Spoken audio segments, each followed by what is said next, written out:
The Indian government maintains a strict legal perimeter around the ruins of Bangar Fort. No one is permitted inside the grounds after sunset. These official warnings cite safety concerns, but local authorities enforce the rule to keep the public away from an entirely different kind of threat. Decades of silence were broken when a crew of laborers excavating the nearby woods hit metal.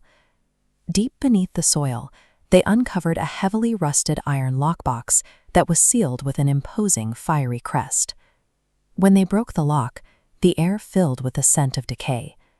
Inside lay a collection of macabre artifacts, small glass vials packed with ash, talismans carved from bone, and a thick black book bound in red thread.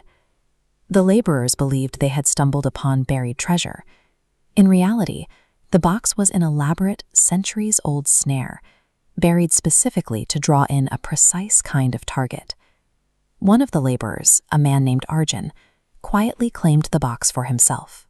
Arjun was a direct descendant of Singhiya, the dark tantric whose magic originally brought ruin to Bangar. Generations of Arjun's family had lived in the shadow of their ancestors' defeat. Instead of fearing that legacy, Arjun embraced it. He viewed the Black Book as an instruction manual to resurrect Singhiya and inherit his lost power. The architects of this snare relied on this specific brand of generational greed. Arjun's ambition ensures he walks into the enclosure entirely of his own volition. Over the next few weeks, Arjun locked himself in an abandoned mansion. He stopped eating, his eyes sank deep into his skull, and he aggressively drove away his only friend, Rohit, who begged him to abandon the book. This rapid decay was a necessary mechanical phase of the magic. The rituals in the text operated like a parasite, intentionally draining the host's physical defenses and severing their social ties to prepare them for the final stage. This animated diagram breaks down the soul awakening ritual. It requires 4 exact inputs: the lunar alignment of a new moon, a physical sacrifice of blood, a spatial geometry dictating a tantric circle, and precise vocal frequencies chanted in repetition. By mandating these conditions, the spell guarantees an optimal environment for capture. The caster is forced into the pitch black, physically weakened from fasting, entirely alone, and incapable of mounting any defense against what emerges. On the night of the new moon, Arjun walked through the imposing arched stone gateways of Bangar Fort. The air had dropped to freezing, and the grounds were entirely empty. He moved to the dead center of the ruins.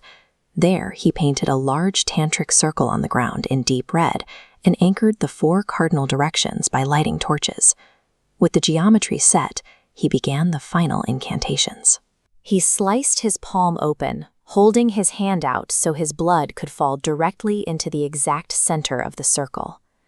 As the final syllable left his lips, the earth began to violently shake. The 4 torches extinguished in unison, plunging the fort into total darkness, and a deafening chorus of agonizing screams erupted from the surrounding stone. The addition of his own blood completes the sequence.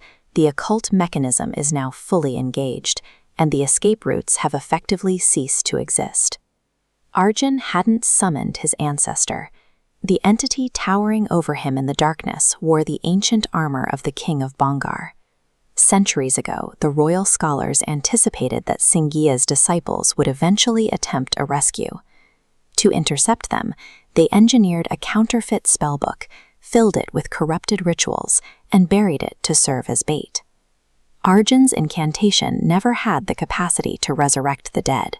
The spell projects his energy outward, then violently reverses direction, chaining his soul to the fort's center. Consuming the intruder's blood, it creates a closed-loop prison fueled entirely by his own dark energy.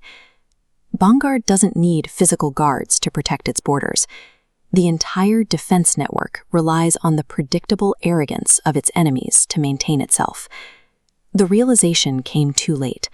Hundreds of shadowy hands erupted from the dirt, gripping Arjun's limbs and violently dragging him backward into the cold masonry. Just before he was pulled completely into the wall, he looked up. Trapped within the very same stone, staring back at him with hollow eyes, was the screaming shadow of Singya. Under the daylight, the ruins of Bangar appear perfectly still, a stretch of crumbled stone slowly being reclaimed by the earth. Bangar remains a hungry, active mechanism. The agonizing screams echoing through the ruins at night are the trap's latest catch being processed into the masonry.